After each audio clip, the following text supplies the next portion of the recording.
Hello students, कैसे हैं आप सब। होप सो अच्छा तैयारी चल रही होगी। हाँ जी, आइए आज के वीडियो में आप लोगों को एडवांस अकाउंट की जनवरी 26 अटेम्प्ट के लिए आरटीपी कवर कराऊंगा। हम लोग क्या कवर करेंगे, एक बार मैं लिख देता हूं। आरटीपी अटेम्प्ट है जनवरी 26। सब्जेक्ट आपका एडवांस अकाउंटिंग। अगर आप आरटीपी देखेंगे ना तो आरटीपी के दो पार्ट है। पार्ट वन में इंस्टीट्यूट ने क्या कर रखा, अमेंडमेंट दे रखी। मैं आपको बता दूं, ये जो अमेंडमेंट है ना, ये सेम अमेंडमेंट है जो सितंबर 25 अटेम्प्ट के लिए थी। सितंबर 25 अटेम्प्ट के लिए जो अमेंडमेंट थी उसकी वीडियो मैंने ऑलरेडी शेयर कर रखी है। उस वीडियो का लिंक आपको वीडियो के डिस्क्रिप्शन में मिल जाएगा। आइए आगे बढ़ते हैं। आरटीपी जो है इसके पार्ट टू में आपको क्वेश्चन दे रखे हैं और साथ में आंसर दे रखे हैं। तो मैं आप लोगों को आज की वीडियो के अंदर ना कंप्लीट आरटीपी कवर कराऊंगा एक्सेप्ट अमेंडमेंट, क्योंकि अमेंडमेंट की वीडियो मैंने ऑलरेडी शेयर कर रखी है। मैं आपको सारे क्वेश्चन कराऊंगा इरिस्पेक्टिव कि वो क्वेश्चन ऑलरेडी किसी और वीडियो में कवर है या नहीं है। मैं ये चाहता हूं कि आप ना कंप्लीट आरटीपी को एक ही वीडियो में कवर कर लें, इसलिए इस वीडियो के अंदर मैं आपको सारे के सारे क्वेश्चन कवर कराऊंगा, चाहे वो क्वेश्चन नया है पुराना है, ऑलरेडी किसी वीडियो में कवर है। ठीक, वीडियो को आगे बढ़ाने से पहले कुछ प्यारी प्यारी सी बातें आपके साथ डिस्कस कर लेता हूं। एक ना स्टूडेंट की क्वेरी आ रही है कि सर जनवरी 26 अटेम्प्ट के लिए ना आपका एडवांस काउंट का बूस्टर बैच कब आएगा। मैं आपको बता दूं, जनवरी 26 अटेम्प्ट के लिए ना जो मेरा एडवांस काउंट का बूस्टर बैच है वो ऑलरेडी मैंने शेयर कर रखा है। बूस्टर बैच के अंदर मैंने कॉन्सेप्ट का रिवीजन भी करा रखा है और साथ में इंपोर्टेंट क्वेश्चन कवर करा रखे हैं। जो मेरा बूस्टर बैच है इसमें से ना ऑलमोस्ट पेपर आ जाता है, इसलिए आपने क्या करना, इरिस्पेक्टिव कि आपने क्लास से कहीं से भी ले रखी हो, आपने बूस्टर बैच को जरूर रेफर करना है। मैं आपको इस बात की श्योरिटी देता हूं कि जितने टाइम में आप एडवांस काउंट रिवाइज करेंगे ना, उससे फास्ट टाइम में, उससे जल्दी टाइम में मैंने आप लोगों को एडवांस अकाउंट पूरा रिवाइज करा रखा बूस्टर बैच के अंदर, जिसमें कॉन्सेप्ट भी कवर है और इंपोर्टेंट क्वेश्चन कवर है। जो ये इंपोर्टेंट क्वेश्चन है इनका सिलेक्शन दो बेस पे किया गया। एक, ये क्वेश्चन एग्जाम के लिए इंपोर्टेंट है, और सेकंड, इन क्वेश्चनों में ना रिस्पेक्टिव आपके एएस के चैप्टर के मेजर कॉन्सेप्ट कवर हो जाते हैं। जो बूस्टर बैच के नोट्स हैं वो आपको मिलेंगे मेरे टेलीग्राम चैनल पे। जितने भी इंपॉर्टेंट नोट्स हैं मैं सारे अपने टेलीग्राम चैनल पे शेयर करता रहता हूँ। क्या करेंगे, टेलीग्राम चैनल को ज्वाइन कर लेंगे, वहां से नोट्स डाउनलोड कर लेंगे। अगर आप इन नोट्स को देखेंगे तो पेज नंबर 2 में मैंने इंडेक्स दे रखा है, और उसके बाद सबसे पहले हमने जो चैप्टर कवर करा रखा है वो कवर करा रखा है एएस 16 बोरिंग कॉस्ट। हर चैप्टर और एएस को दो पार्ट में डिवाइड किया गया। पार्ट ए के अंदर आपके कॉन्सेप्ट है, ये जो कलरफुल नोट्स है ये आपको मिल जाएंगे टेलीग्राम चैनल पे। ठीक, पार्ट सेकंड के अंदर मैंने क्या करा रखा है, क्वेश्चन शेयर कर रखे हैं, और ये क्वेश्चन मैंने वीडियो के अंदर कवर करा रखे हैं, सोल्व करा रखे हैं, और उस वीडियो का लिंक आपको वीडियो डिस्क्रिप्शन में मिल जाएगा। जैसे ये आपका क्वेश्चन 1 है, ये फिर इसका सोल्यूशन है, और फिर मैंने क्वेश्चन सोल्व भी करा रखा बूस्टर बैच के अंदर, डिस्कस कर रखा। ठीक, एडवांस काउंट का जो स्टडी मटेरियल है मैंने कंप्लीट कवर करा रखा है। जो एडवांस काउंट का स्टडी मटेरियल था वो कुछ अटेम्प्ट पहले मैंने कवर कराया था, और उसके बाद स्टडी मटेरियल में जितने चेंज आए हैं उन चेंज की वीडियो मैंने ऑलरेडी अलग से शेयर कर रखी है। तो दोनों वीडियो का लिंक आपको वीडियो डिस्क्रिप्शन में मिल जाएगा।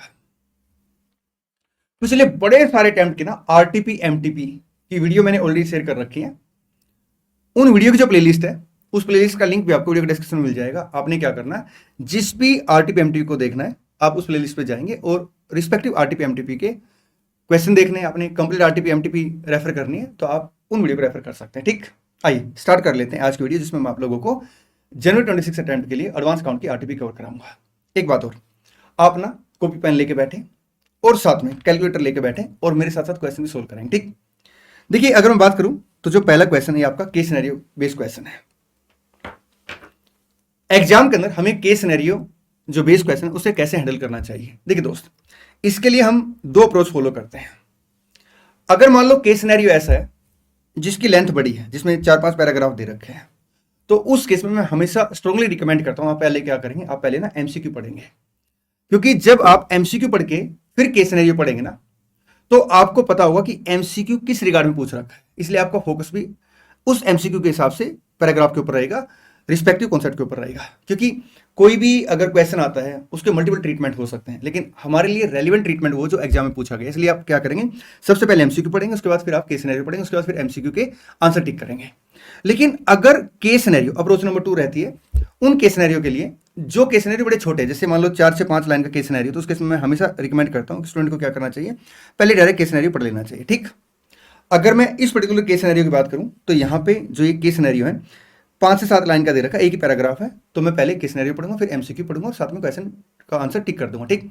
लेकिन अगर मान लो केस सिनेरियो ऐसा होता जिसमें बड़े सारे पैराग्राफ होते हैं, तो उसके हम पहले एमसीक्यू पढ़ते, फिर केस सिनेरियो रेफर करते, फिर एमसीक्यू का आंसर टिक करते हैं। एक बात और, मैं इस वीडियो में जो बोलने की स्पीड है थोड़ी सी ज्यादा रखूंगा, सो दैट मैं आपको कम से कम टाइम में कंप्लीट आरटीपी कवर करा दूं।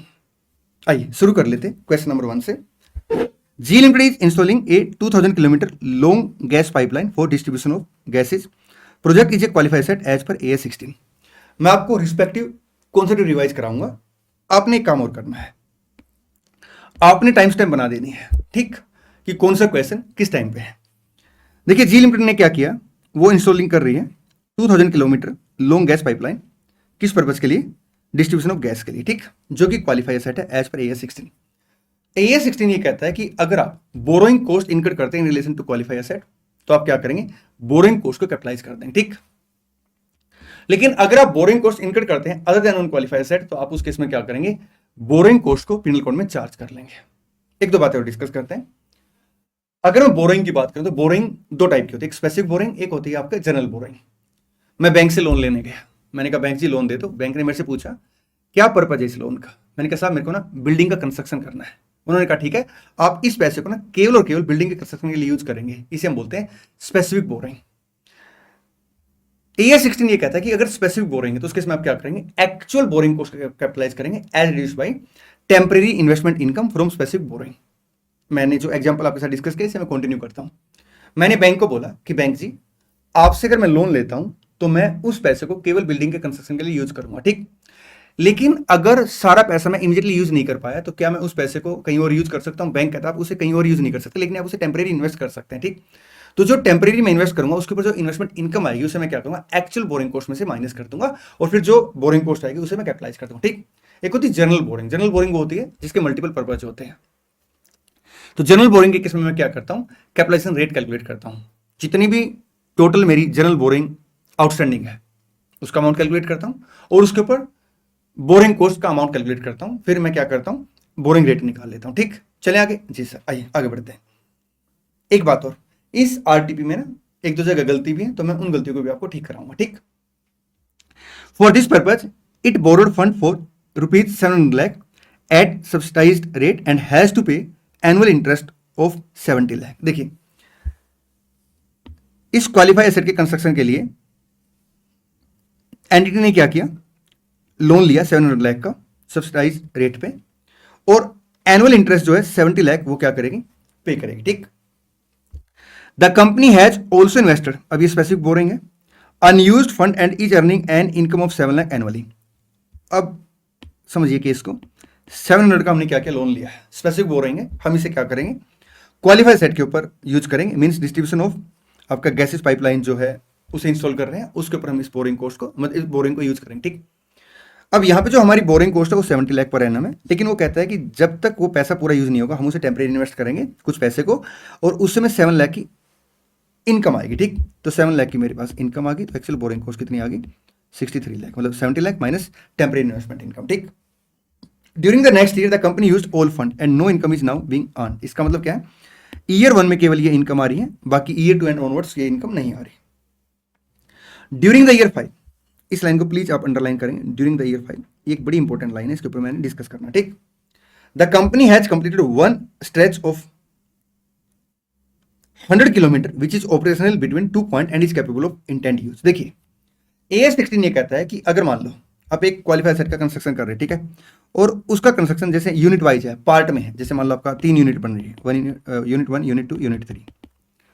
अब जैसे यूनिट 1 रेडी टू यूज होती है और जो यूनिट 1 रेडी टू यूज होती है वो इनके ऊपर डिपेंडेंट नहीं है, बट ये अभी भी अंडर कंस्ट्रक्शन में है। तो इस केस में हम क्या करते हैं, अगर part of the asset ready to use हो जाती है और वो दूसरी एसेट के ऊपर डिपेंडेंट नहीं होती, तो उसके ऊपर हम लोग क्या करते हैं, जो बोरिंग कॉस्ट का कैपिटलाइजेशन है वो बंद कर देते हैं, उसे पिनल कोड में चार्ज करना स्टार्ट कर देते हैं, ठीक।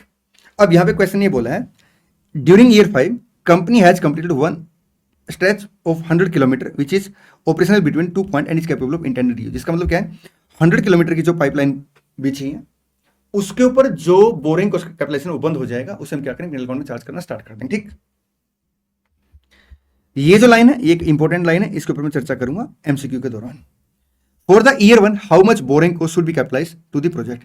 हम ईयर 1 में कितनी बोरिंग कॉस्ट को कैपिटलाइज करेंगे। देखिए अगर मैं ईयर 1 की बात करूं तो 70 लाख बोरिंग कॉस्ट है, टेम्परेरी इन्वेस्टमेंट इनकम 7 लाख है, तो 63 लाख हम लोग क्या करेंगे, बोरिंग कॉस्ट को कैपिटलाइज कर देंगे। Option third. For the year 2 how much borrowing cost should be capitalise to the project. अगर मैं ईयर 2 की बात करूं तो ईयर 2 के अंदर ना अगर आप यहां पे देखेंगे तो टेम्परेरी इन्वेस्टमेंट इनकम बंद हो जाएगी, तो हम क्या करेंगे, कंप्लीट जो 70 लाख है उसे कैपिटलाइज कर देंगे। आइए आगे बढ़ते हैं। MCQ number third. For year 5 how much borrowing cost should be एक्सपेंस्ड।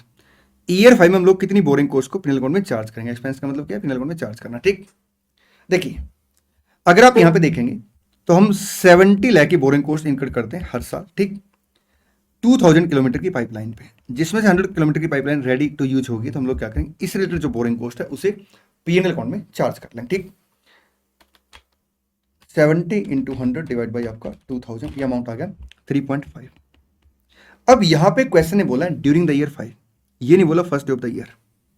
अगर क्वेश्चन ये बोलता first day of the year 5 asset जो रेडी टू यूज होगी, तो उसके हम लोग क्या करते हैं, इस बोरिंग कॉस्ट को पिनल अकाउंट में चार्ज करना स्टार्ट कर देते। ठीक, अगर क्वेश्चन में यहां पे बोल देता मिडिल ऑफ द ईयर, तो हम क्या करते हैं, इसमें से 6 मंथ की बोरिंग कॉस्ट को कैपिटलाइज करते हैं और 6 मंथ की बोरिंग कॉस्ट को पिनल अकाउंट में चार्ज करते हैं।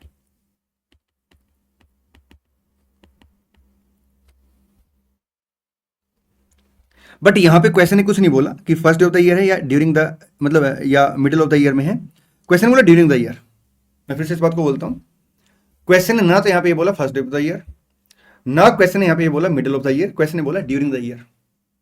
तो हम यहां पे क्या करेंगे, एक एजम्पशन ले सकते हैं। First day of the year मान के भी क्वेश्चन का आंसर ठीक होगा और मिडिल ऑफ द ईयर मान के भी क्वेश्चन का आंसर ठीक होगा। बट इंस्टीट्यूट ने यहां पे जो हमें आंसर दे रखा है वो दे रखा है first day of the year के हिसाब से ना। अगर मान low middle of the year लिखा हो तो उसके हम क्या करते हैं, फिर बोरिंग कॉस्ट को जो एक्सपेंस करते हैं वो 6 मंथ के लिए एक्सपेंस करते हैं, दैट इज आपका 1.75। चलिए आगे बढ़ते हैं। For the year 5 how much borrowing cost should be capitalise to the project. 1900 kilometre की जो पाइपलाइन है उसके ऊपर हम बोरिंग कॉस्ट का कैपिटलाइजेशन कंटिन्यू रखेंगे। तो 70 माइनस 3.5 66.5, या एक ऑप्शन और हो सकता है, मतलब एक अल्टरनेटिव और हो सकता है आंसर सोल्व करने के लिए, 70 इंटू 1900 डिवाइड बाई 2000, 66.5। आइए एक बार मैं आपको आंसर टिक करा देता हूं। Third first, third second,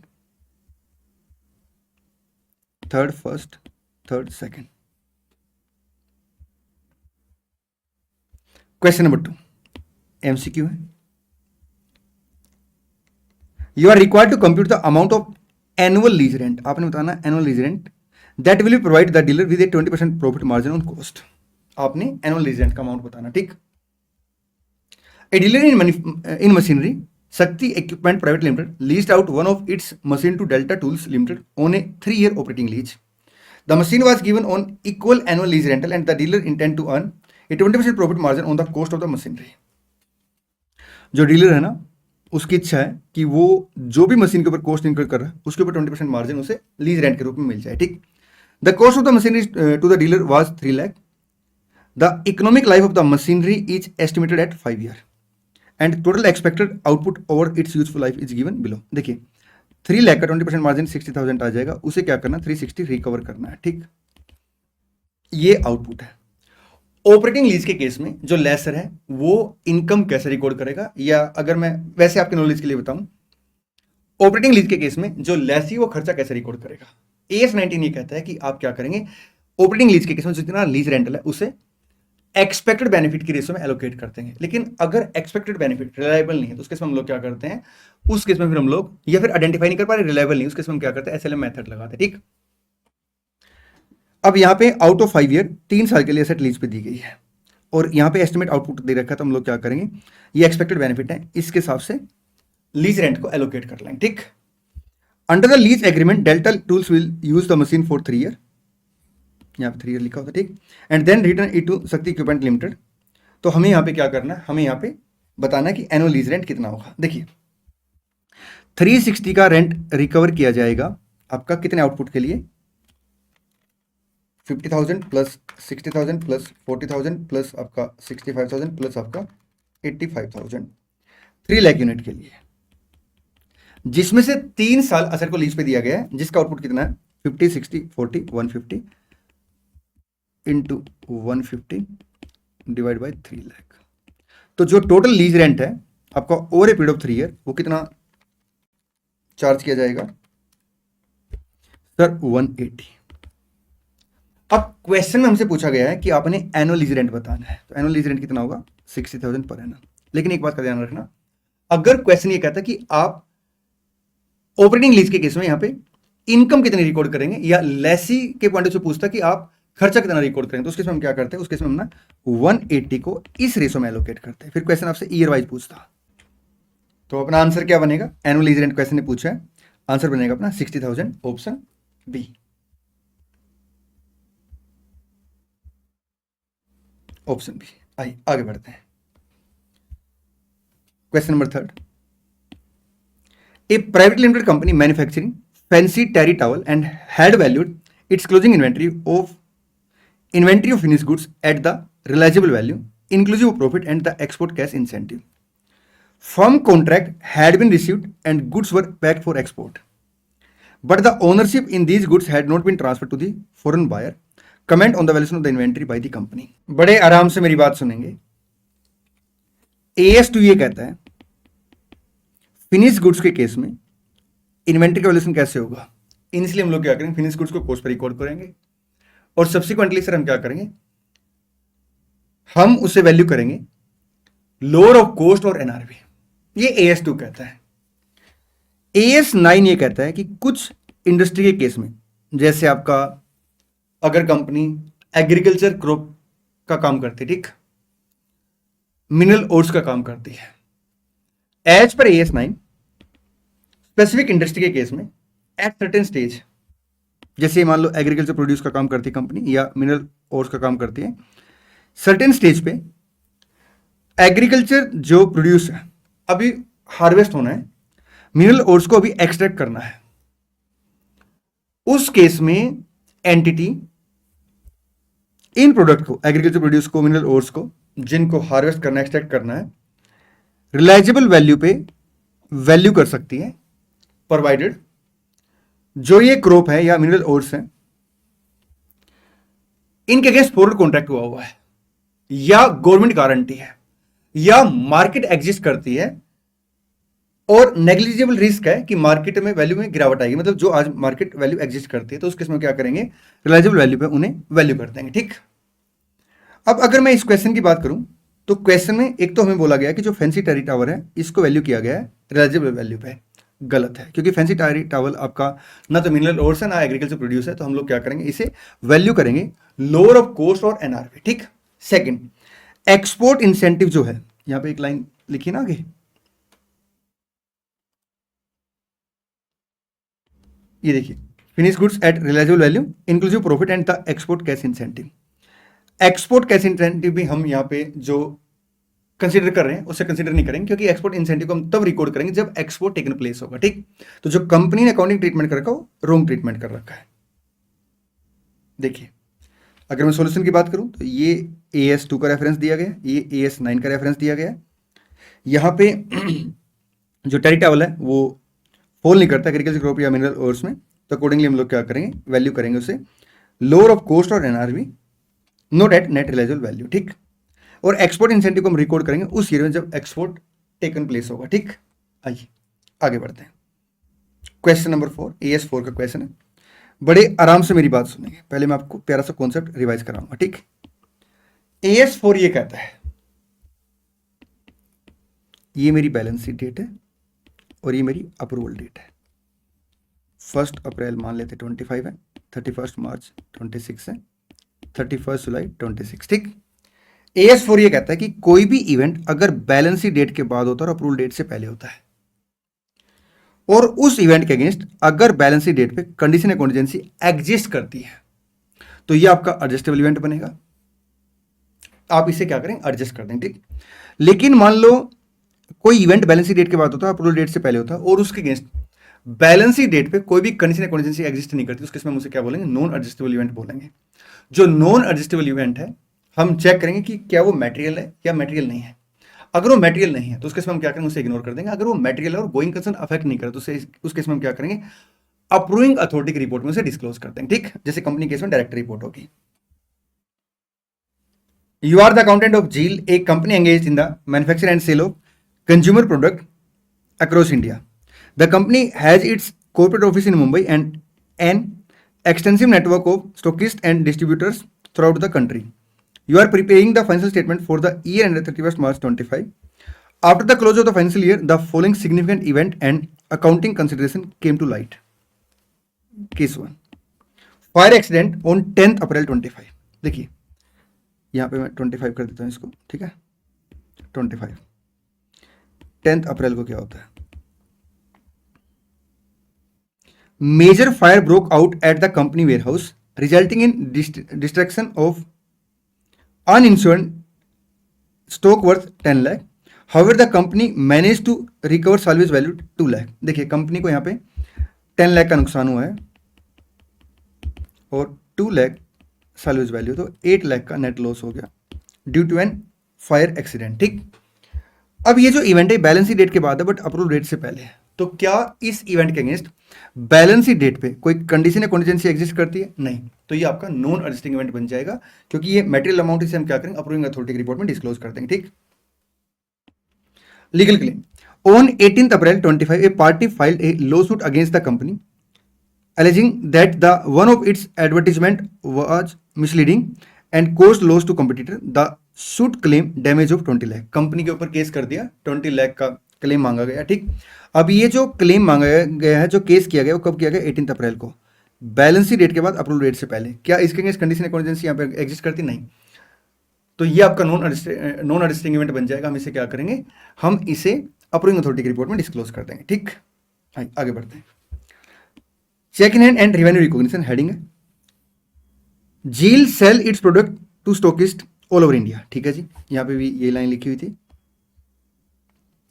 as part of its year end accounting on 31st March 25, the company propose to recognise all cheque bearing date 31st March 25 और earlier received from stockist as cheque in hand. देखिए अगर 31st March 25 को या उससे पहले company को check मिलते हैं तो कंपनी एंट्री क्या पास करेगी, bank account debit to debtor account, ठीक। और फिर चेक इन हैंड को हम लोग क्या करते हैं, शेड्यूल 3 के अकॉर्डिंग अलग से डिस्क्लोज करते हैं कि चेक इन हैंड अलग से कैश एंड कैश इक्विवेलेंट के अंदर आता है, ठीक। तो जो मैंने आपको एंट्री पास कराई ना, बैंक टू ट्रेड रिसीवेबल, एक तरीके से हम एंट्री पास करते हैं चेक इन हैंड टू आपका ट्रेड रिसीवेबल, और फिर जब वो चेक क्लियर हो जाते हैं बैंक टू आपका चेक इन हैंड, ठीक। By reducing the trade receivable the cheque are propose to be shown under cash and cash equivalent in the balance sheet, बिल्कुल ठीक है, ये बात मैंने आपको बोली। However, the following two category of the check exist. Checks collected by the marketing personnel of the company from stockist on or before 31st March 25. बड़े आराम से लाइन पढ़ेंगे। जो चेक है वो कलेक्ट हो चुके हैं, किसने कलेक्ट कर लिए, मार्केटिंग पर्सनल ने। कब कलेक्ट किए, या तो 31st मार्च को या उससे पहले। Which were physically in the company possession as on that date. देखिए यहां पे दो कैटेगरी के चेक है कंपनी के पास ना, एक वो चेक है जो 31st March 25 या उससे पहले कंपनी के मार्केटिंग पर्सनल को रिसीव हो चुके हैं और वो कंपनी के पोसेशन में है। अगर मान लो कंपनी के एम्प्लॉय को चेक मिलते हैं, कंपनी की टीम को चेक मिलते हैं, तो वो कंपनी को रिप्रेजेंट करते हैं। इट मीन्स क्या है, इट मीन्स ये है कि चेक अल्टीमेट कंपनी के पास पहुंच चुके हैं 31st मार्च को। तो हम लोग यहाँ पे 31st मार्च को क्या करेंगे, इन चेक को एडजस्ट कर देंगे, हम एंट्री पास करेंगे चेक इन हैंड टू आपका ट्रेड रिसीवेबल या आपका बैंक टू ट्रेड रिसीवेबल, और फिर उसे अलग से दिखाएंगे चेक इन हैंड के नाम से, ठीक। तो इसे हम क्या करेंगे, 31st मार्च को चेक इन हैंड के नाम से दिखाएंगे। Check sent by stockist through courier on or before 31st March 25, but received by the company in April 25 after the balance sheet date. देखिए जो स्टॉकिस्ट है उन्होंने क्या किया, चेक भेज दिए 31st मार्च या उससे पहले, लेकिन कंपनी को जो चेक है वो 31st मार्च के बाद रिसीव हुए हैं। अब अगर 31st मार्च के बाद कंपनी को चेक रिसीव हुए हैं तो ये नॉन एडजस्टेबल इवेंट बन जाएगा, क्योंकि कोई भी कंडीशन या कॉन्टिजेंसी बैलेंस डेट पे एग्जिस्ट नहीं करती। फर्दर अगर हमें चेक मिलते हैं तो उससे हम क्या करेंगे, बैंक बढ़ा देंगे और ट्रेड रिसीवेबल को कम कर देंगे, तो नेट एसेट पे कोई इंपैक्ट नहीं आएगा। इट मीन्स क्या है कि ये मटेरियल इवेंट नहीं है, तो इसे हम डिस्क्लोज भी नहीं करेंगे, ठीक। आइए मैं काम करता हूं, इस पार्ट का आपको आंसर टिक करा देता हूं। देखिए अगर मार्केटिंग पर्सनल ने मतलब कंपनी ने चेक रिसीव कर ली तो उसे हम क्या करेंगे, उसे हम कैश एंड कैश के अंदर as a cheque in hand दिखाएंगे, ठीक। लेकिन अगर चेक सेंट हो चुके हैं बट कंपनी को वो मिले हैं आफ्टर बैलेंस शीट डेट, तो इस केस में नॉन एडजस्टिंग इवेंट है। और क्योंकि अमाउंट मटेरियल नहीं है, मतलब इवेंट मटेरियल नहीं है, इवेंट जो वो मटेरियल नहीं है, क्योंकि एक तरफ आपका बैंक आ जाएगा और एक तरफ आपका ट्रेड रिसीवेबल कम हो जाएगा, अल्टीमेट नेट एसेट पे कोई इंपैक्ट नहीं पड़ेगा। इवेंट मटेरियल ना होने की वजह से हम इसे कहीं पे भी डिस्क्लोज नहीं करेंगे, इवन आपका डायरेक्ट रिपोर्ट में या नोट्स अकाउंट में कहीं पे भी डिस्क्लोज नहीं करेंगे। चलिए आगे बढ़ते हैं, question number 5। The accountant of B Limited has asked you to identify the following item as change in accounting policy, change in accounting estimate, extraordinary item, private item, oblique ordinary activity. Non provision for salary already due in earlier year. देखिए earlier year में salary due हो चुकी थी but हमने उसे record नहीं किया। अगर हम करंट ईयर में कोई भी इनकम एक्सपेंडिचर रिकॉर्ड करते हैं जो पर्टेन करता है अर्लियर ईयर से, बट अर्लियर ईयर में रिकॉर्ड नहीं किया था ड्यू टू एनी एरर और ओमिशन, वेदर इंटेंशनली या अनइंटेंशनली, वो अपने लिए क्या बन जाता है, प्राइवेट आइटम, ठीक। तो ये बन जाएगा private item. Attachment of the property of the enterprise. देखिए जो एंटरप्राइज है उसकी प्रॉपर्टी को अटैच किया गया है। कोई भी ऐसा इवेंट जो ऑर्डिनरी नहीं है उसे हम क्या करते हैं, एज एक्स्ट्राऑर्डिनरी आइटम डिस्क्लोज करते हैं। ऑर्डिनरी एक्टिविटी का मतलब होता है principal revenue generating activity and ancillary to it, और कोई भी इवेंट जो ऑर्डिनरी नहीं वो क्या कहलाएगा, एक्स्ट्राऑर्डिनरी आइटम। तो ये क्या है, प्रॉपर्टी को अगर अटैच किया गया तो ये आपका ऑर्डिनरी एक्टिविटी नहीं है, तो क्या बन जाएगा, extraordinary activity. Introduction of new pension scheme for employee. अगर मान लो एम्प्लॉय के लिए कोई नई स्कीम लॉन्च की गई है, पेंशन स्कीम लॉन्च की गई है, तो ऑर्डिनरी एक्टिविटी है। Next, change in reserve for obsolete inventory, आपका change in accounting estimate.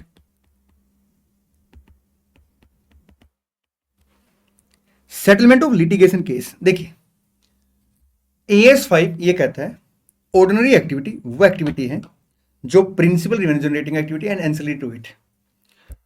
Further AS5 ये कहता है कि अगर ऑर्डिनरी एक्टिविटी की आइदर नेचर और आपका साइज और बोथ आर मटेरियल, तो उस केस में क्या करेंगे, उस केस में आप उसे अलग से डिस्क्लोज करेंगे, सेपरेट डिस्क्लोज करेंगे, ठीक। AS5 ने ऑर्डिनरी एक्टिविटी के अंदर कुछ केस दे रखे हैं जिनको बोला गया कि इनकी नेचर क्या मानी गई, मटेरियल मानी गई, ठीक। तो ये उसी में से है। Settlement of litigation cases ordinary activity है, लेकिन आपको क्या करना पड़ेगा, स्पेशल डिस्क्लोजर देना पड़ेगा, ठीक। Legislative change having long term retrospective application, ये भी आपका सेम एग्जाम्पल, मतलब सेम जगह पे एग्जाम्पल दे रखा है कि एक्टिविटी ऑर्डिनरी है लेकिन आपको अलग से डिस्क्लोजर देना पड़ेगा क्योंकि इनकी नेचर मटेरियल मानी गई है। तो यहाँ पे ऑर्डिनरी एक्टिविटी है और स्पेशल डिस्क्लोजर आ जाएगा। बट इंस्टीट्यूट ने इसका आंसर यहाँ पे गलत कर रखा है। देखिए आइटम नंबर अगर मैं 5 की बात करूं तो ऑर्डिनरी एक्टिविटी है, सेपरेट डिस्क्लोजर है। यहाँ पे extra ordinary activity requiring separate disclosure, ये गलत लिख रखा है, एक्स्ट्रा नहीं आएगा यहाँ पे। मैं आपको इसको क्रॉस भी करा देता हूँ। आइए हम एक काम करते हैं, इंस्टीट्यूट ने जो AS इशू कर रखे वहीं पे चलते हैं, AS5, ठीक। AS5 में आप आएंगे प्रॉफिट और लॉस फ्रॉम ऑर्डिनरी एक्टिविटी पे। इसके अंदर ये देखिए para 14, circumstances which may give rise to separate disclosure of item of income and expenses in accordance with paragraph 12 include। E point देखिए आप, legislative change having retrospective application, ठीक। और F है लिटिगेशन सेटलमेंट, ये दोनों ऑर्डिनरी एक्टिविटी है। आप यहाँ पे हेडिंग भी देख सकते हैं, बट सेपरेट डिस्क्लोजर रिक्वायर्ड है।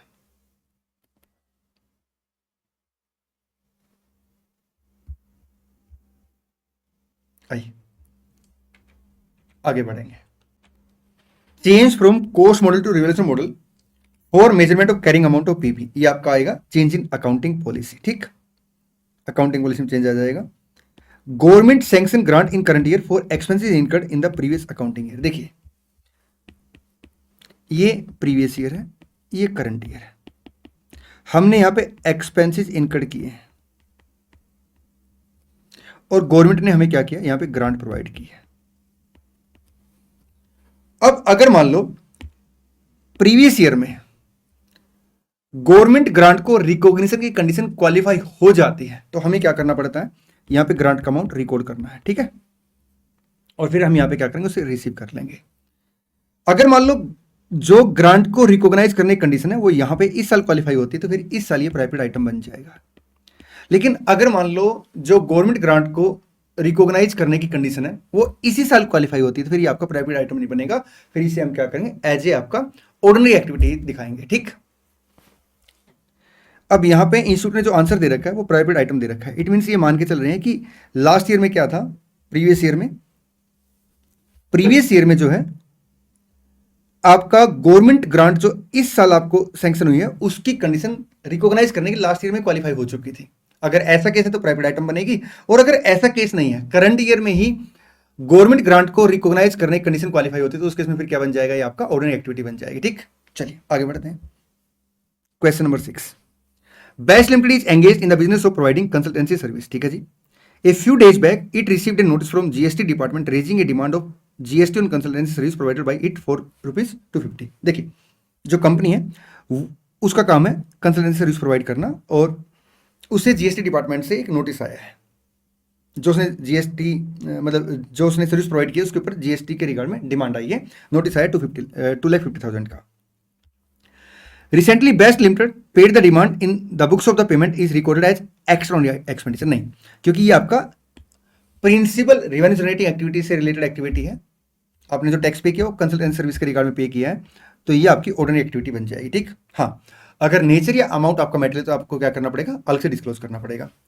Weather payment of tax demanded raised by the taxation authority can be recognised as extraordinary item, नहीं, ये एक्स्ट्राऑर्डिनरी आइटम नहीं है। एक बार इसका आंसर रेफर कर लेंगे।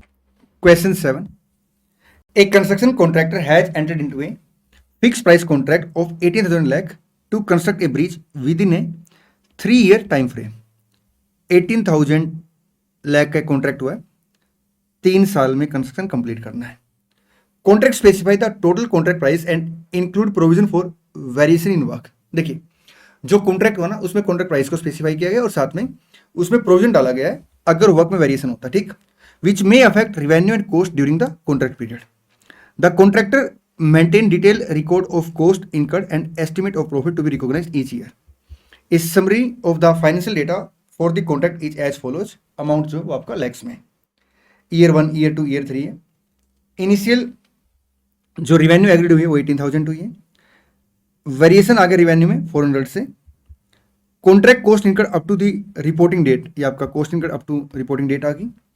Estimated profit for the whole contract. देखिए हम परसेंटेज ऑफ कंप्लीशन कैसे कैलकुलेट करते हैं अंडर आपका cost method, cost incurred till date divide by total estimated cost. अब क्वेश्चन यहाँ पे टोटल एस्टिमेटेड कॉस्ट नहीं थी, लेकिन क्वेश्चन हमें क्या किया, एस्टिमेटेड प्रॉफिट दे दिया था, हम लोग क्या करेंगे एस्टिमेटेड कॉस्ट कैलकुलेट कर लेंगे। यहाँ पे अगर मैं पहले साल बात करूँ एस्टिमेटेड टोटल कॉस्ट की तो वो आएगी 18,000 माइनस आपका 1900, 16,100। ये कॉन्ट्रैक्ट प्राइस आ गया आपका 18,400, एस्टिमेटेड कॉस्ट 16,400 और यहाँ पे आपका total cost 16,400 on completion of the contract, ठीक। अब यहाँ पे स्टार लगा हुआ है, यहाँ include 200 lakh for standard material stored in the at the site to be used in year 3 to complete the work. देखिए यहाँ पे साइट है, यहाँ पे कुछ मटेरियल रखा हुआ है जिसे हमने क्या किया कोस्ट में इंक्लूड कर लिया, जबकि वो अभी यूज नहीं हुआ। इसका मतलब क्या है कि वो अभी आपका कोस्ट का पार्ट नहीं बनेगा, ठीक, वो इन्वेंट्री का पार्ट बनेगा एक तरीके से, वो आपका असेट का पार्ट बनेगा एक तरीके से, किसके लिए, आपका कॉन्ट्रैक्टर के लिए। तो यहाँ पे कोस्ट कितनी आ जाएगी 12,136, ठीक। लेकिन एक बात का ध्यान रखना, ये जो अमाउंट है ये आपका टोटल एस्टिमेटेड कॉस्ट में कंसिडर किया जाता है, ठीक, और वो ऑलरेडी कर रखा होगा आपने, तो वो इसके अंदर ऑलरेडी इंक्लूड होगा, हम अलग से ऐड नहीं करेंगे। आगे लिखते हैं exclude 200 lakh for standard material brought forward from year 2। देखिए जनरली क्या होता है, जो ये टोटल कॉस्ट होते हैं ना इसमें ये वाला मटेरियल तो इंक्लूड होता ही है, लेकिन इस क्वेश्चन ने स्पेसिफाई कर दिया कि ये जो टोटल कॉस्ट है इसमें टोटल का अमाउंट इंक्लूड नहीं है। अगर ये लाइन नहीं लिखी होती तो मान के चलते इसमें ये इंक्लूड है, लेकिन क्वेश्चन ने स्पेसिफाई कर दिया तो इसमें फिर हम क्या करेंगे अलग से इसे जोड़ेंगे 16,400। The variation in cost and revenue in year 2 has been approved by the customer, ठीक है जी। Using the provision of AS7 construction contract compute the following year wise. अपने ईयर वाइज कैलकुलेट करना, क्या रेवेन्यू कितने रिकॉर्ड करेंगे, expenses कितना record करेंगे। एक बार मैं 4th पॉइंट पढ़ रहा हूं, प्रॉफिट और लॉस टू बी रिकॉग्नाइज्ड। हर साल हम कितना प्रॉफिट और लॉस रिकॉर्ड करेंगे। Contract cost to complete the remaining work, जो रिमेनिंग वर्क बचा हुआ है उसमें कॉन्ट्रैक्ट की कितनी कॉस्ट लगेगी, ठीक है। तो एक तरीके से ये पूछ रहा है एस्टिमेटेड कितनी कॉस्ट लगेगी अभी रिमेनिंग वर्क को कंप्लीट करने के लिए, ठीक। क्वेश्चन में यहाँ पे स्पेसिफाई कर दिया इस रिक्वायरमेंट को, लेकिन इंस्टीट्यूट ने ना इसे आंसर में कहीं पे रेफर नहीं किया, तो मैं आपको इसका भी आंसर कराऊंगा, ठीक। आइए सबसे पहले हम लोग क्या करेंगे, परसेंटेज ऑफ कंप्लीशन कैलकुलेट करेंगे। देखिए ईयर 1, ईयर 2, ईयर 3। अगर मैं परसेंटेज ऑफ कंप्लीशन की बात करूं तो cost incurred till date 4186 divide by total estimated cost 16100, 26% complete हो गया कॉन्ट्रैक्ट, ठीक। कॉन्ट्रैक्ट रिवेन्यू आ जाएगी 18,000 इंटू 26%, 4680 क्यूमुलेटिव, ठीक। क्यूमुलेटिवली आपका जो कोस्ट कितने से 4186 से, तो क्यूमुलेटिव प्रॉफिट आपका आ जाएगा 494 से। अगर मैं ईयर वाइज बात करूं तो ओपनिंग आपका 0 है, तो ईयर 4680, 4186, 494। ईयर 2 में हमने cost income up to date कितनी की है 12136 divide by total estimated cost कितनी है सर 16,400, परसेंटेज ऑफ कंप्लीशन आ गया अपनी 74%। क्यूमुलेटिव रिवेन्यू कितने से आ जाएगी सर, अब जो कॉन्ट्रैक्ट प्राइस है वो 18,400 बन जाएगा, तो क्यूमुलेटिव रिवेन्यू आ गई अपनी 13,616। क्यूमुलेटिव कॉस्ट आ गई 12,136।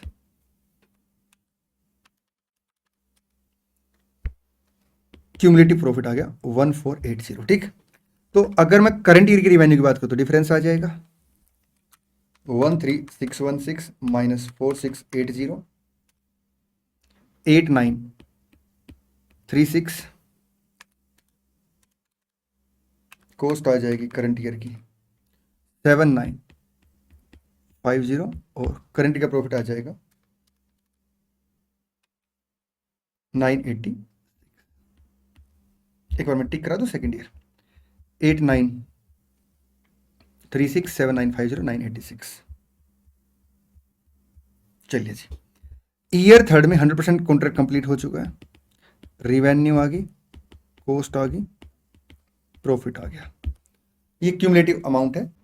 अगर मैं सिर्फ ईयर थर्ड की बात करूं तो उसके समय हम लोग क्या करेंगे, क्यूमुलेटिव रिवेन्यू क्लोजिंग में से क्यूमुलेटिव रिवेन्यू ओपनिंग माइनस कर देंगे, तो 18,400 माइनस आपका 13,616, थर्ड ईयर की रिवेन्यू आ गई 4784, कॉस्ट आ गई आपका 4264, 520 से आपका प्रॉफिट आ गया सिर्फ ईयर थर्ड के लिए, ठीक है। अच्छा, एक बार मैं इसको टिक करा देता हूँ, फिर हम आगे बढ़ेंगे।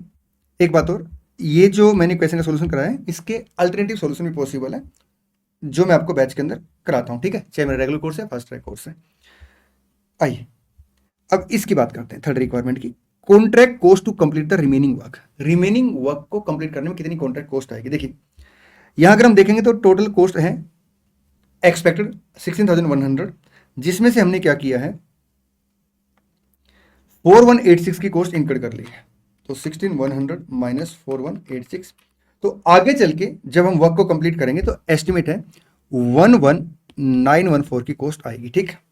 अगर मैं सेकेंड ईयर की बात करूं तो 16,400 में से 12,136 की कॉस्ट हमने क्या किया इनकर्ड कर ली है, तो आगे चल के 4264 की कॉस्ट एक्सपेक्टेड है इनकर्ड होगी, ठीक। चले जी सर, आइए question number 8। Class Limited is a well-established real estate developer and builder engaged in the residential and commercial project.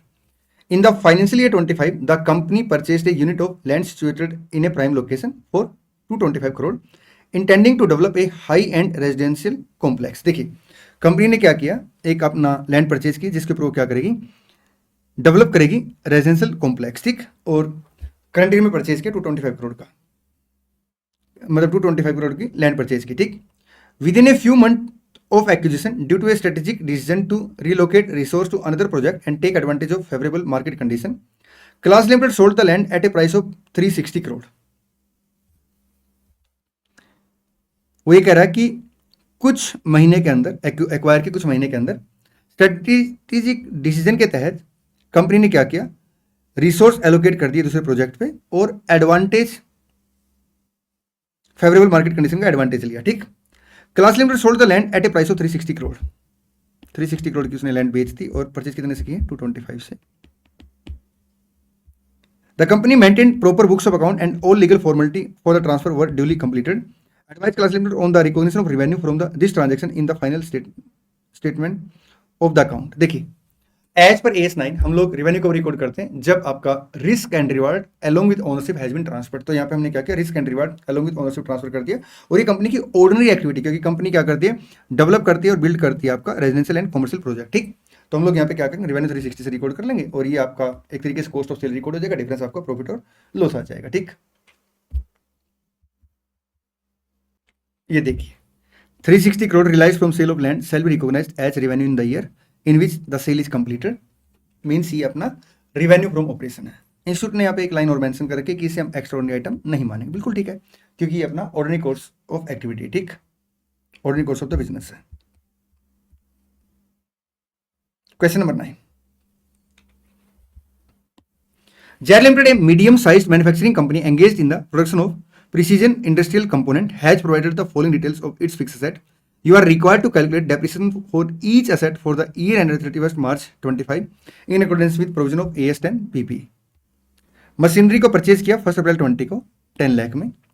Management ने एस्टिमेट लगाया कि यूजफुल लाइफ कितनी 5 ईयर है and the residual value at the end of the useful life कितनी है आपका based on 2020 price is 10 lakh. देखिए अगर estimate scrap value equal to और मोर देन है कैरिंग अमाउंट ऑफ द आपका पीपी, तो उस केस में डेप्रिसिएशन आपका नील आ जाएगा, मतलब कोई डेप्रिसिएशन हम चार्ज नहीं करेंगे, ऐसे बोलूंगा मैं, उस केस में कोई भी डेप्रिसिएशन चार्ज नहीं करेंगे। ठीक, तो जीरो डेप्रिसिएशन आ गया। The company owns a piece of land acquired for 50 lakh which is being held for use in its factory operation. ये अपने लिए पीपी बन जाएगा, लेकिन डेप्रिसिएशन नहीं आएगा क्योंकि आपका इनफाइनाइट यूजफुल लाइफ नहीं है, नील depreciation. JAR Limited constructed a machine for its own use at a total cost of 5 lakh. The construction was completed on 1st April 24. ये क्वेश्चन अपना करंट ईयर का ही है। फर्स्ट डे पे हमने asset को ready to use कर लिया। The machine has useful life of 10 year. However the company did not commence using the machine until 31st March 25। देखिए हम लोग डेप्रिसिएशन चार्ज करते हैं from the date when asset is ready to use. ठीक, तो 5 लाख क्योंकि 1 अप्रैल को रेडी टू यूज होगी असेट, पूरे साल के लिए रेडी टू यूज थी। आपका एस्टिमेट यूजफुल लाइफ 10 ईयर है, एस्टिमेट स्क्रैप वैल्यू नहीं दे रखी। 12 मंथ का डेप्रिसिएशन कितने से आ जाएगा, 50,000 से। Another machine was purchased on 1 April 22 4 rupees 50,000। एक और मशीन परचेज की थी 1 अप्रैल 22 को, मतलब आज से 2 साल पहले। अगर मैं ईयर एंड की बात करूँ तो 3 साल पहले। ठीक, having useful life of 5 year and nil residual value. Subsequently on 1 April 24 the management decide that machine would be now be used only for 2 more year. देखिए AS10 ये कहता है कि हर रिपोर्टिंग डेट पे, बैलेंस शीट डेट पे entity क्या करेगी, कॉस्ट को, एस्टिमेट स्क्रैप वैल्यू को और यूजफुल लाइफ को रिव्यू करेगी, और अगर उसमें कोई भी चेंज आता है तो उसका इंपैक्ट प्रोस्पेक्टिव बेस पे लेगी as change in accounting estimate. तो यहाँ पे अगर हम असेट की कॉस्ट की बात करें 50,000 है, एस्टिमेट स्क्रैप वैल्यू की बात करें 0 है, आपका यूजफुल लाइफ की बात करें तो 5 ईयर है, डेप्रिसिएशन आपका पर एनम कितने से आ जाएगा, 10,000 से आ जाएगा। 22-23 के लिए आपका 10,000 डेप्रिसिएशन है, 23-24 के लिए आपका 10,000 डेप्रिसिएशन है। तो कैरिंग अमाउंट 1 अप्रैल 24 को कितना आएगा, 30,000, 50,000 माइनस 20,000। और अब रिमेनिंग यूजफुल लाइफ जो कि इनिशियली अगर हम देखें तो 5 ईयर थी, तो 3 ईयर बची है, लेकिन क्वेश्चन ने बोल दिया कि अब 2 ईयर बची है, तो आपका 15,000 से क्या आ जाएगा, करंट ईयर का डेप्रिसिएशन आ जाएगा। और जो 5,000 का इंपैक्ट आएगा उसे हम as a change in accounting estimate disclose कर देंगे। 15,000, 50,000 नील नील।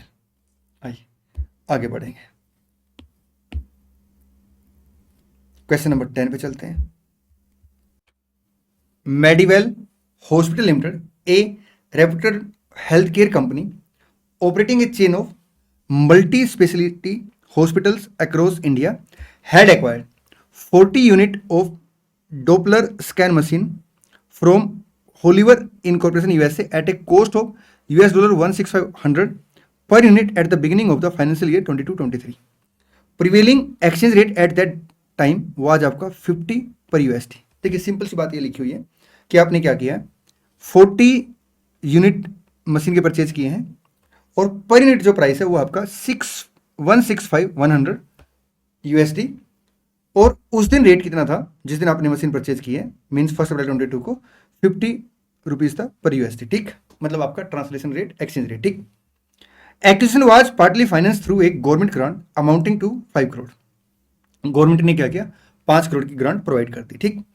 विच was sanction specifically for the purchase of these machine under a health care modernisation scheme. देखिए, अगर गवर्नमेंट की साइड से हमें ग्रांट मिलती है for fix asset for property plant and equipment, तो उसके हम क्या करते हैं, there are two alternative of accounting, एक एडिटिव अप्रोच और दूसरा आपका डिडक्टिव अप्रोच, ठीक।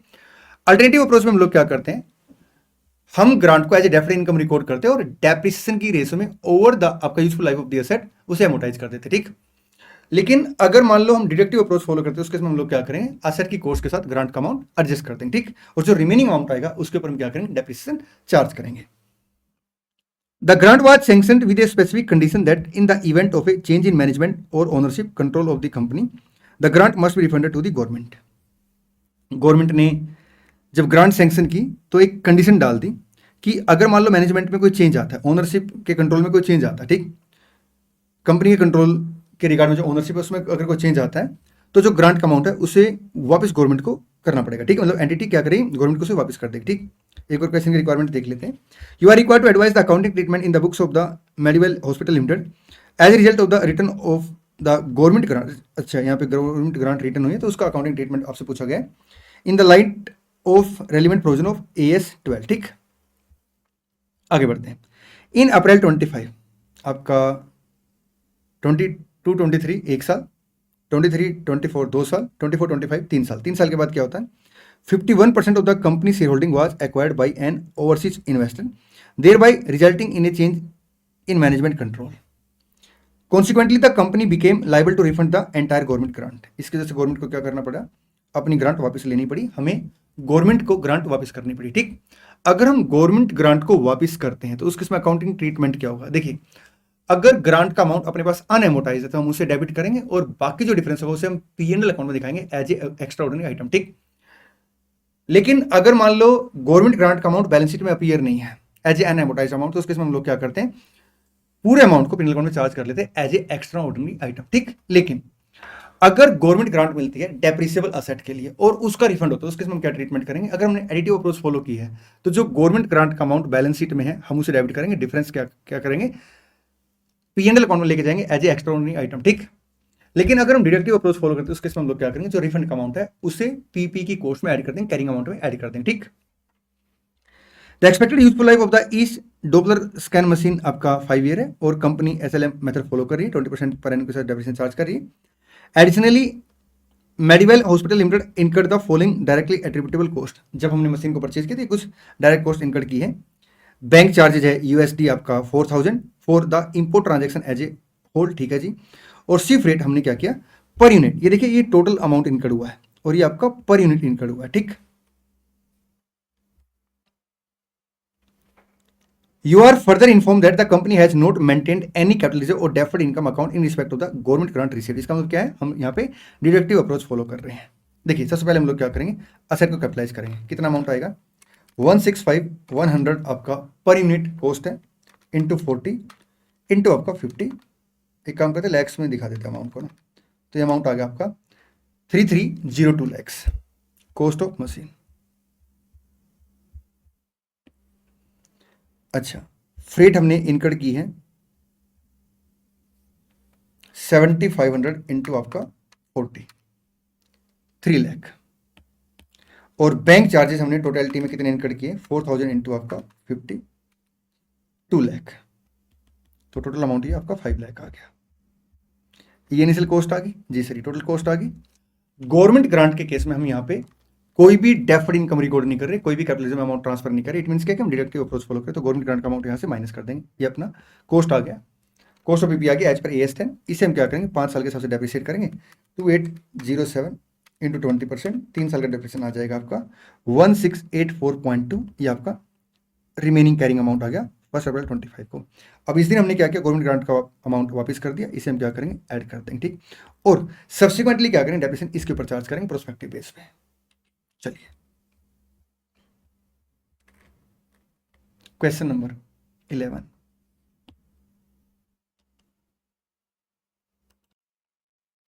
Mr. Rohan acquired 200 equity share of Zeta Technology Limited on a cum right basis for 140 as a long term investment. देखिए क्या होता है, AS 13 के अकॉर्डिंग अगर इन्वेस्टर क्या करता है, इन्वेस्टमेंट परचेज करता है इक्विटी शेयर आपका कम राइट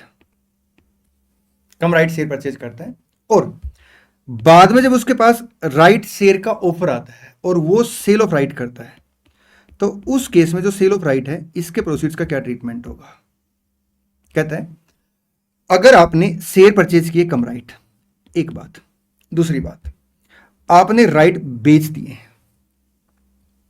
तीसरी बात राइट जब आपके पास आए, ठीक है, और एक्स राइट मीन्स जब आपका जिन शेयर होल्डर के पास राइट थे उन सब ने सब्सक्राइब कर लिया, उसके बाद एक्स राइट जो वैल्यू है अगर उसमें डिक्लाइन आता है, एक्स राइट वैल्यू में डिक्लाइन आता है, तो उस केस में हम लोग क्या करेंगे, जो सेल ऑफ राइट के प्रोसीड्स है उसका क्या ट्रीटमेंट करेंगे। कहता है आप कंपैरिजन करेंगे कि आपने जो शेयर परचेज किया उसकी कॉस्ट क्या है और एक्स राइट वैल्यू क्या है। एक तो इसका डिफरेंस आ गया, जी सर ये डिफरेंस आ गया, डिफरेंस 1, ठीक। और सेकंड आपने जो राइट से प्रोसीड्स की है उनमें जो लोअर अमाउंट होगा उसे हम क्या करेंगे, कॉस्ट ऑफ इन्वेस्टमेंट के साथ एडजस्ट कर देंगे, और एक्सेस अमाउंट क्या करेंगे, P&L अकाउंट के अंदर लेके जाएंगे। आइए मैं इसको एक बार एग्जांपल से एक्सप्लेन करता हूं। जैसे मान लो हमने क्या किया, एक कंपनी के शेयर परचेज कर लिए 150 के कम राइट, ठीक। अब अपने पास राइट शेयर का ऑफर आया, हमने क्या किया, राइट बेच दिए। अगर मैंने राइट शेयर में सब्सक्राइब कर लिया फिर तो मेरी कॉस्ट ऑफ इन्वेस्टमेंट आ जाएगी, वो तो ठीक भाई, जैसे मैं शेयर परचेज करता हूं ऐसे मैंने अगर राइट शेयर में सब्सक्राइब कर लिया तो कॉस्ट ऑफ इन्वेस्टमेंट बन जाएगी। लेकिन मैंने राइट बेच दी, मान लो राइट मैंने 16,000 के बेच दिए। अब एक्स राइट जब वैल्यू आई इन शेयर के की जिनको मैंने कम राइट परचेज किया था, मान लेते हैं वो आपका 139 आ गई है, तो एक तो इसका डिफरेंस आ जाएगा 11,000 और एक राइट प्रोसीड्स, इनमें जो लोअर अमाउंट होगा उसे हम क्या करेंगे, कॉस्ट ऑफ इन्वेस्टमेंट के साथ एडजस्ट कर देंगे, और जो डिफरेंस होगा जैसे यहाँ पे डिफरेंस आपका 5,000 उसे क्या करेंगे, P&L अकाउंट के अंदर क्रेडिट करेंगे, ठीक। Subsequently, the company announced a right issue offer offering one fresh share for every share held in the ratio 1:1 at a price of 214 per share. ठीक। Mr. Rohan, however, decided not to subscribe to the right share and instead sold the entire right entitlement for 24,000 in the open market. देखिए हमने कम right share purchase किए, जी sir 140 अपनी cost है। Second हमने क्या किया, right बेच दिए 24,000 में। After the right issue became ex right, जो राइट इशू थे उसके बाद एक्स राइट जो शेयर की वैल्यू आई, the market value of the each existing 200 share fell to 120, value आपकी 120 आ गई एक्स राइट वैल्यू, ठीक। You are required to state the appropriate accounting treatment for the sale of right entitlement and the fall in the market value of the existing share in accordance with the provision of AS 13, ठीक। देखिए एक तो हम क्या करेंगे, इसका difference निकाल लेंगे, जो कम राइट हमने शेयर परचेज की उसकी कॉस्ट और एक्स राइट जो वैल्यू है, ये डिफरेंस 20,000 आ गया। सेकंड सेल जो प्रोसीड्स ली हमने, आपका मतलब प्रोसीड्स ली सेल ऑफ राइट के बदले में, उसका कंपैरिजन करेंगे इन दोनों अमाउंट का, और जो इसमें लोअर अमाउंट होगा उससे क्या करेंगे, कॉस्ट ऑफ इन्वेस्टमेंट के साथ एडजस्ट कर देंगे, और जो डिफरेंस होगा जैसे 4,000 यहाँ पे बैलेंस बच गया सेल ऑफ राइट में, उसे P&L अकाउंट के अंदर क्रेडिट कर देंगे।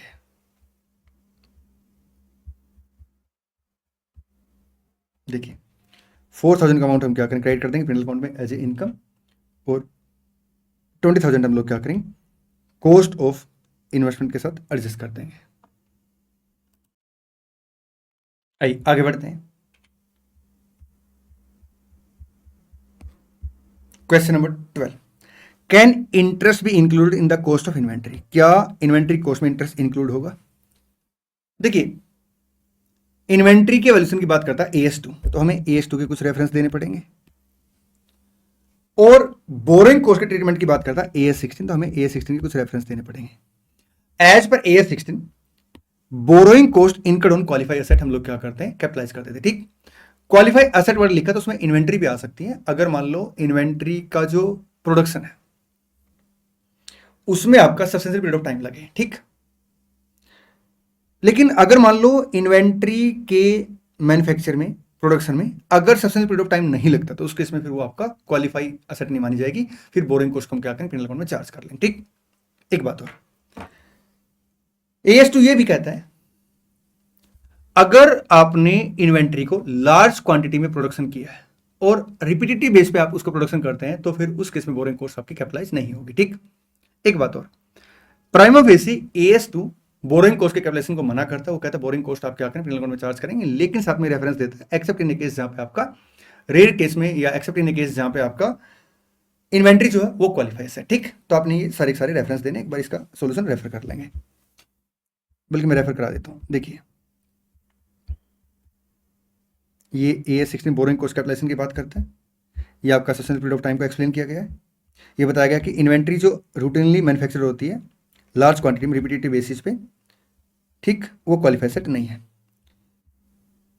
फिर आगे यहाँ पे मेंशन करता है usually considered as not relating to bringing the inventory to their present location and condition, क्योंकि AS2 ये कहता है कि कोई भी अगर आप कॉस्ट इनकट करते हैं to bring the inventory to its present location and condition, तो उसे हम क्या करते हैं, कैपिटलाइज करते हैं, ठीक है। तो interest and other boring cost को यूजुअली हम लोग डायरेक्ट कॉस्ट नहीं मानते। तो एक्सेप्शनल केस में जहाँ पे आपका मेजर फैक्टर है टाइम, ठीक, तो उस केस में हम क्या करेंगे, बोरिंग कॉस्ट को कॉस्ट ऑफ इन्वेंट्री में इंक्लूड कर लेंगे, मीन्स क्वालिफाई सेट मान लेंगे। Thus, the interest cost will be included in the cost of inventory, which meet the definition of qualified asset in accordance with provision of आपका AS16. Question number 13. Segment reporting. G Limited has 4 operating segments. The total revenue, internal and external, and assets are set out as below. How many reportable segments does G Limited have as per revenue and asset criteria in AS17? State reason for your answer. देखिए AS17 के according एक segment को reportable segment माना जाएगा अगर उसकी revenue total revenue का 10% या उससे ज़्यादा है, और रिवेन्यू में यहाँ पे आपका एक्सटर्नल इंटरनल दोनों रिवेन्यू आ जाएगी, ठीक। तो अगर हम यहाँ पे टोटल रिवेन्यू की बात करें,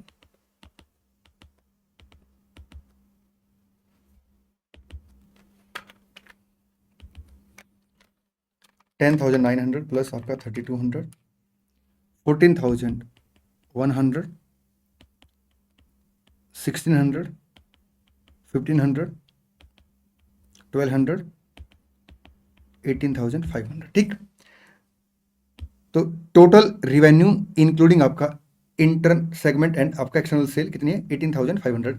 तो 10% इसका आ जाएगा 1850। अगर सेगमेंट की रिवेन्यू 1850 या उससे ज़्यादा तो अपने लिए रिपोर्टेबल सेगमेंट बन जाएगा। तो यहाँ पे रिपोर्टेबल सेगमेंट एक ही बना रिवेन्यू के साथ, ठीक। अच्छा, असेट की बात करें, एक सेगमेंट रिपोर्टेबल सेगमेंट बन जाएगा अगर सेगमेंट के साथ टोटल असेट के 10% या उससे ज्यादा है, ठीक। तो 4450 यहाँ पे बेस आ जाएगा, ये रिपोर्टेबल बन गया, ये रिपोर्टेबल बन गया, दो रिपोर्टेबल बन गए, ठीक। एक बात और, AS17 ये कहता है जो भी आपके रिपोर्टेबल सेगमेंट है वो reportable segment at least 75% of the external revenue cover करके चले। अब यहाँ पे अगर एक्सटर्नल रिवेन्यू की बात करें तो 14,000 है, 14,000 का 75% कितना आ गया, 10,500 की एक्सटर्नल रिवेन्यू, यहाँ पे ये वाली कंडीशन क्वालिफाई हो रही, ठीक। तो फैन एंड लाइट ये आपके दो सेगमेंट क्या बन जाएंगे, रिपोर्टेबल बन जाएंगे, फैन एंड लाइट। और जो 75% का क्राइटेरिया वो भी यहाँ पे पूरा हो रहा है, एक्सटर्नल रिवेन्यू का जो 75% का क्राइटेरिया वो भी पूरा हो रहा है, ठीक। आइए आगे बढ़ते हैं, question number 14। Mister Rajeev KMP of RL received a check of 70,000 toward reimbursement of expenses incurred on stay in hotel, conference expenses, etc. visiting some meeting on behalf of the company. You are required to guide whether the above transaction is covered under AS18. देखिए AS18 ये कहता है अगर entity का KMP है, उसके ऊपर significant influence रखता है, तो वो KMP और उसके रिलेटिव एंटिटी के रिलेटेड पार्टी माने जाएंगे, ठीक। और रिलेटेड पार्टी को अगर कोई भी पेमेंट होती है तो हम उसे डिस्क्लोज करते हैं। अगर KMP को कोई रेम्युनरेशन जाता है तो हम उसे क्या करेंगे, डिस्क्लोज करेंगे।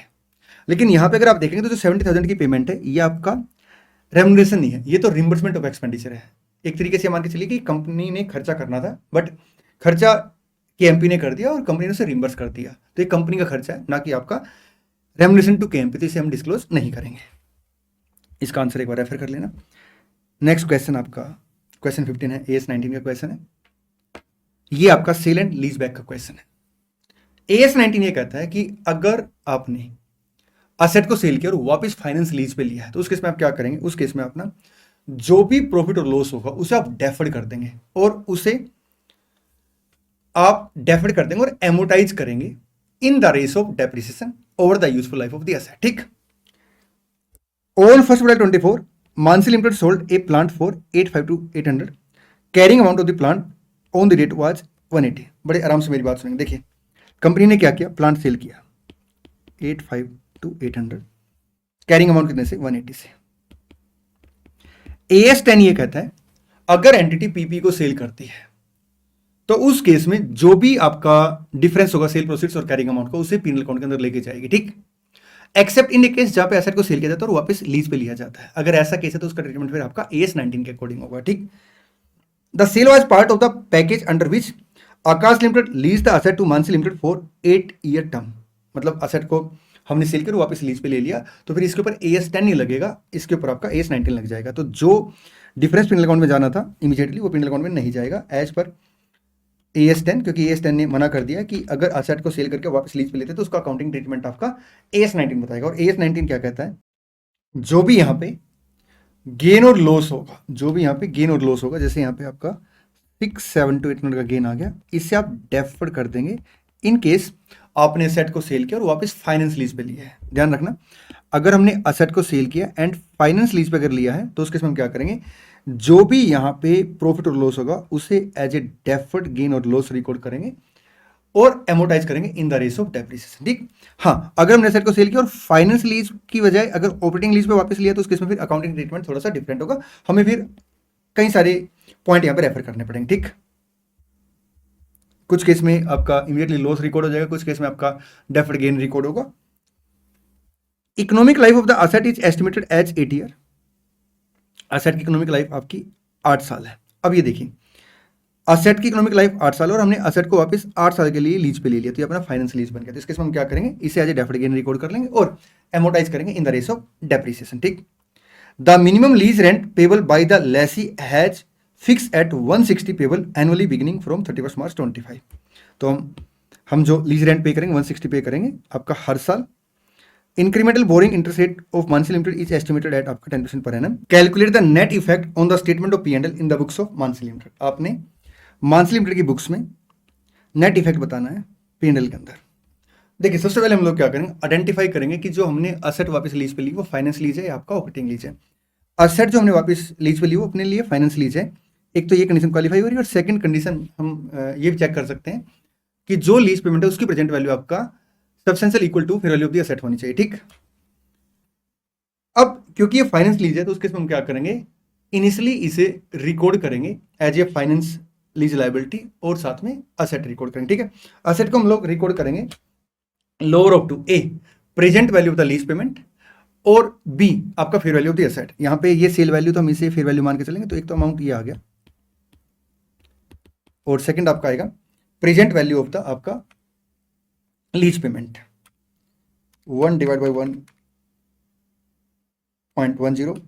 एनुटी फैक्टर निकाल लेते हैं आपका 8 ईयर का,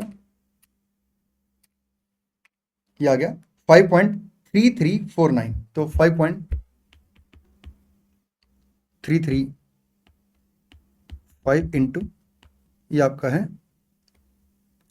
एनुअल लीज रेंट है 160। तो प्रेजेंट वैल्यू लीज पेमेंट कितने से आएगी, 5.335 इंटू आपका 160, ये अमाउंट आपका आ गया 853,600। तो ये लोअर अमाउंट है, ठीक। एक बात को ध्यान रखेंगे, अगर मान लो हम लोग असेट को फेयर वैल्यू पे रिकॉर्ड करते हैं, means fair value is lower than the आपका present value of the lease payment, तो उसके हम क्या करते हैं, फिर EIR कैलकुलेट करते हैं। यहां अगर आप इस क्वेश्चन में EIR कैलकुलेट करें तो ऑलमोस्ट आपका 10% ही आएगा, क्योंकि ज्यादा डिफरेंस है नहीं, ठीक।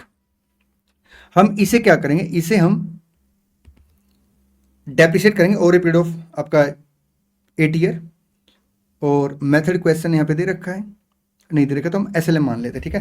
तो हम हर साल डेप्रिसिएशन चार्ज करेंगे आपका 852,800 डिवाइड बाई 8, 106,600 से हर साल डेप्रिसिएशन चार्ज करेंगे और इसे एमोटाइज कर देंगे इन द रेशियो ऑफ डेप्रिसिएशन जो कि इक्वल है। तो ये अपने लिए एक्सपेंसेस बन जाएगा और ये हर साल अपने लिए इनकम बन जाएगी डिवाइड बाई 8, 84,100 से इनकम आ गई। तो नेट एक्सपेंडिचर आ जाएगा आपका 22,500 से। एक बात और, हम इसके ऊपर क्या करेंगे, इसके ऊपर हम लोग as a interest cost record करेंगे बाय यूजिंग EIR, जो कि आपका ऑलमोस्ट 10% ही आएगा, ठीक। अगर मैं यहां पे बात करूं इस क्वेश्चन के सॉल्यूशन में, तो इंस्टीट्यूट ने ना EIR की बात नहीं मेंशन कर रखी, क्योंकि ज़्यादा मेजर डिफरेंस नहीं है। अगर आप यहाँ पे देखेंगे तो अमाउंट आपका ज़्यादा मेजर डिफरेंस नहीं आ रहा, इसलिए इंस्टीट्यूट ने मे भी इस वजह से उसे इग्नोर कर रखा हो, बट हाँ इट शुड बी रेफर। देखिए मैंने आपको ना बैच के अंदर काफी डिटेल में बता रखी है बात ना, कि जब हम लोग असेट को सेल करते हैं और वापस फाइनेंस लीज पे लेते हैं तो हम अकाउंटिंग ट्रीटमेंट एक तरीके से ऐसे करते हैं कि जैसे असेट को हमने बेचा नहीं है, बल्कि हमने सिर्फ क्या किया, उसके अगेंस्ट लोन लिया, ठीक। और फिर मैंने उसे आपको हर एंगल से क्रॉस टैली करा रखा है कि अमाउंट ऐसे से क्रॉस टैली होता है। चलिए question number 16, should appropriation to mandatory reserve be excluded from the net profit attributable to the equity shareholder? ABL Limited is a company engaged in the manufacturing industrial packaging equipment. As per the terms of an agreement entered into with its debenture holder, the company is required to appropriate adequate portion of its profit onto a specific reserve over the period of maturity of the debenture, such that at the redemption date, the respective constitute at least half of the value of such debenture. As such appropriations are not available for distribution to the equity shareholder, ABL Limited has excluded from this from the numerator in computation of the basic earning per share. Is this treatment correct? देखिए AS20 ये कहता है कि आप earning per share calculate करेंगे earning attributable for equity share divide by number of equity share, weighted average of equity share, ठीक। Earning attributable का मतलब है कि जो अर्निंग अवेलेबल आपका इक्विटी शेयर होल्डर के लिए, इररिस्पेक्टिव कि वो डिस्ट्रीब्यूटेबल है या नॉन डिस्ट्रीब्यूटेबल है, ठीक। अर्निंग जब हम लोग कैलकुलेट करेंगे इक्विटी शेयर होल्डर के लिए तो कैसे कैलकुलेट करेंगे, पीएटी माइनस आपका प्रेफरेंस डिविडेंड, और अगर कोई इसके ऊपर टैक्स है तो उसे माइनस कर देंगे, ठीक। अब इररिस्पेक्टिव की रिजर्व जो है मैंडेटरी ट्रांसफरेबल है या नॉन मैंडेटरी है, अल्टीमेट वो जो रिजर्व होते हैं वो इक्विटी शेयर होल्डर के ही होते हैं, इररिस्पेक्टिव की वो डिस्ट्रीब्यूटेबल है नॉन डिस्ट्रीब्यूटेबल है। तो यहाँ पे जो कंपनी ने ट्रीटमेंट कर रखा है वो गलत ट्रीटमेंट कर रखा है, क्योंकि अगर रिजर्व मैंडेटरी भी है तो भी वो इक्विटी शेयर होल्डर के लिए अवेलेबल है। हाँ डिविडेंड के रूप में ना होके वो किसी और वे से हो सकता है, ठीक। बट अल्टीमेट जो प्रॉफिट है वो आपका इक्विटी शेयर होल्डर के लिए अवेलेबल है, एट्रीब्यूटेबल है, इसलिए हम क्या करेंगे, उसे माइनस नहीं करेंगे। तो जो कंपनी ने ट्रीटमेंट कर रखा है मैंडेटरी रिजर्व को माइनस करके अर्निंग पर शेयर कैलकुलेट कर रखी है, वो गलत ट्रीटमेंट कर रखा है। इसका सोल्यूशन एक बार आप रेफर कर लेंगे। आइए next question, Swift Limited acquired patent right to manufacture solar roof top panel at a cost of 600 lakh.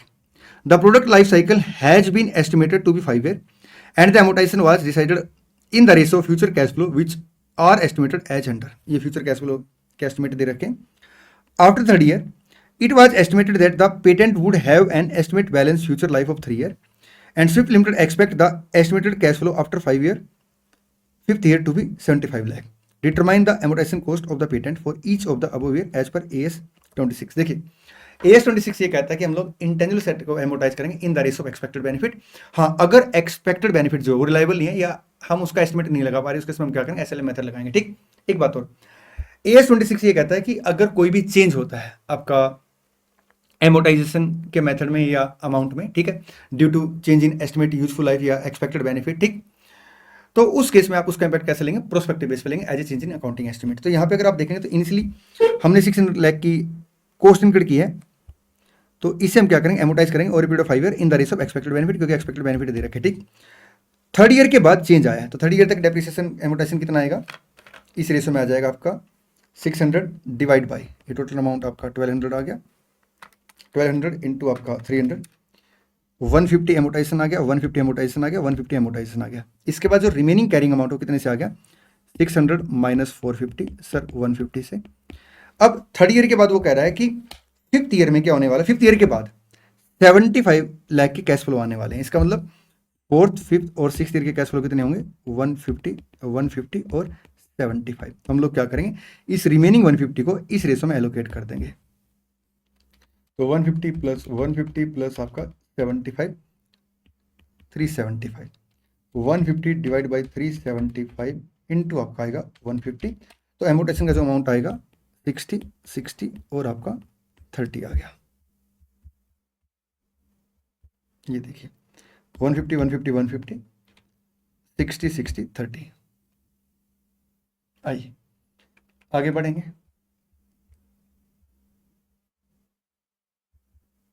Question number 18,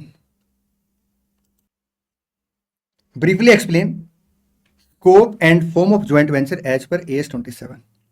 theoretical question है। क्वेश्चन ने पूछा कि आपने AS27 का एक तो स्कोप बताना है और एक फॉर्म बतानी है। देखिए अगर हम स्कोप की बात करें तो जो आपका AS27 है वो अप्लाई होता है इंटरेस्ट इन ज्वाइंट वेंचर, और जो ज्वाइंट वेंचर की असेट है, लायबिलिटी है, इनकम एक्सपेंडिचर है, उन सबको वेंचरर या इन्वेस्टर की बुक्स में कैसे रिकॉर्ड किया जाएगा।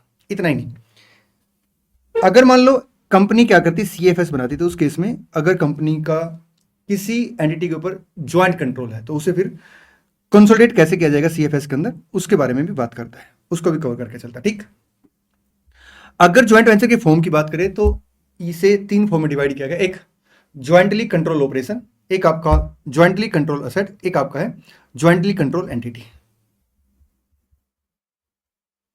ये स्कोप की बात होगी। फॉर्म की बात करें तो ज्वाइंटली कंट्रोल ऑपरेशन ये एक ऐसा सेटअप होता है जिसमें कोई सेपरेट लीगल एंटिटी नहीं बनाई जाती।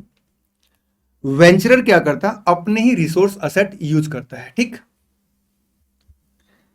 ज्वाइंटली कंट्रोल असेट के अंदर जो वेंचरर होते हैं, इन्वेस्टर होते हैं सॉरी, वो सेपरेट लीगल एंटिटी नहीं बनाते, लेकिन वो क्या करते हैं, ज्वाइंटली असेट ओन करते हैं। अगर ज्वाइंटली कंट्रोल एंटिटी की बात करें तो जो वेंचरर होते हैं वो एक सेपरेट लीगल एंटिटी बनाते हैं।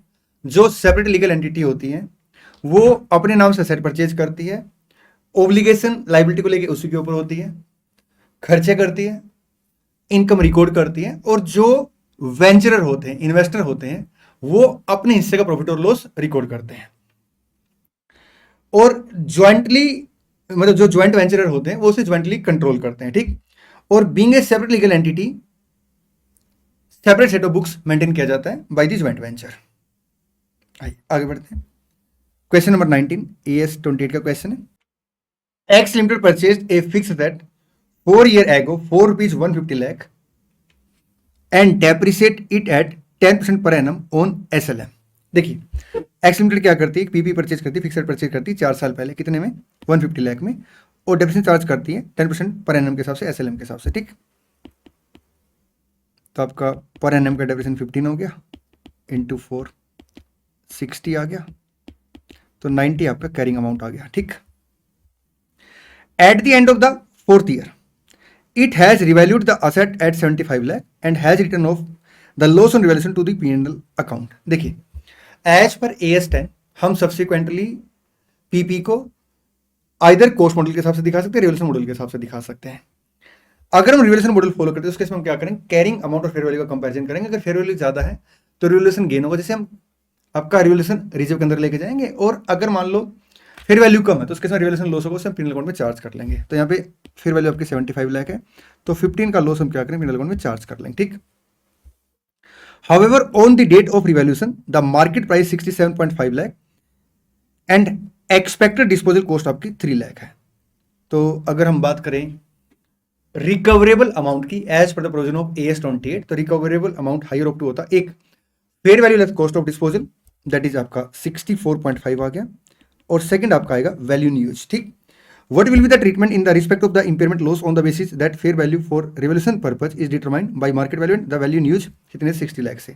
देखिए recoverable amount higher of two होता है, एक fair value less cost of sale, और सेकंड आपका वैल्यू इन यूज। तो इसमें हायर अमाउंट ये आ गया, तो हम क्या करेंगे, कंपैरिजन करेंगे रिकवरेबल अमाउंट के साथ, और जो डिफरेंस होगा उसे as a impairment loss record कर लेंगे। तो इंपेयरमेंट लॉस आ गया, और रिवाइज कैरिंग अमाउंट आ जाएगा, कैरिंग अमाउंट माइनस आपका इंपेयरमेंट लॉस, ये आपका रिवाइज कैरिंग अमाउंट आ गया। ठीक, चलिए आगे बढ़ते हैं। Question number 20, an oil company has been contaminating land for several year, it does not clean up because there is no legislation requiring cleaning up at 31st March 25 it is virtually certain that a law requiring a cleanup of land already contaminated will be enacted shortly after the year end is provisioning presently necessary। देखिए as per AS29 हम provision तब record करते हैं जब present obligation होती है due to past event, इस बात की प्रोबेबिलिटी होती है कि फ्यूचर में आउटफ्लो ऑफ रिसोर्सेज होगा इस ऑब्लिगेशन को सेटल करने के लिए, और अमाउंट का लाइवली एस्टिमेट लग पा रहा है। अब यहां पे क्वेश्चन ये कह रहा है कि इस बात की वर्चुअल सर्टेनिटी है कि एक लॉ आएगा जो ऑलरेडी लैंड कंटेमिनेटिंग है उसे क्लीन अप के लिए रिक्वायर होगा। तो जब वो लॉ आएगा वर्चुअल सर्टेनिटी आ जाएगी कि हाँ लॉ आ रहा है, उस ईयर में हम लोग क्या करेंगे, प्रोविजन क्रिएट करेंगे, क्योंकि उस ईयर में पास्ट इवेंट ऑलरेडी आपका हो चुका है, कंटेमिनेटिंग लैंड, प्रेजेंट ऑब्लिगेशन आ जाएगी, आउटफ्लो ऑफ रिसोर्सेज की नीड होगी, इस बात की प्रोबेबिलिटी है, और अमाउंट का लेवल एस्टिमेट लग पा रहा है, तो हम क्या करेंगे फिर उस ईयर में प्रोविजन क्रिएट करते हैं। ठीक, आइए एक बार मैं आपको सोल्यूशन रेफर करा देता हूं। In the given case, it is virtually certain that the law will be enacted requiring cleanup of a land already contaminated.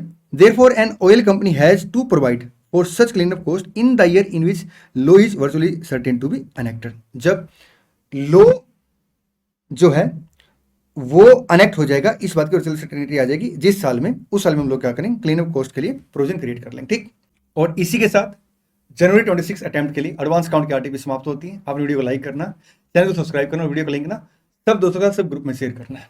आपको वीडियो कैसी लगी अपने कमेंट बॉक्स में कमेंट जरूर करना है। चलिए जी, मिलते हैं नेक्स्ट वीडियो में। Thank you so much, all the best.